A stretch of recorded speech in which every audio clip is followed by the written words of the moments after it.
મહાનગરપાલિકાના શાસકો માટે કમાટીબાગ ખાતે યોજાયેલ સ્નેહ મિલન સમારંભમાં રૂપિયાનો વેડફાટ કરાયો હોય તેવી માહિતી સામે આવી છે। વડોદરા મહાનગરપાલિકાના શાસકો તેમને મળતા લાભ અને ફાયદા ઉઠાવવા માટે હંમેશા તત્પર રહેતા હોય છે। પાલિકામાં દર વર્ષે પદાધિકારીઓ અને કાઉન્સિલરો તથા પૂર્વ કાઉન્સિલરો માટે સ્નેહ મિલન સમારંભ યોજાય છે। જણાવી દઉં કે આ આયોજન નૂતન વર્ષ નિમિત્તે યોજાય છે, ત્યારે ચાલુ વર્ષે કમાટીબાગ ખાતે તારીખ 14 નવેમ્બરના રોજ સ્નેહ મિલન સમારંભ યોજાયો હતો।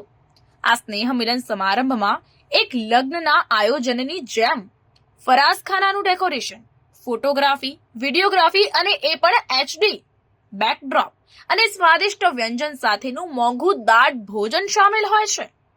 આ તમામ તાઇફાનો ખર્ચ અંદાજે ₹3.5 લાખથી વધુનો થયો છે।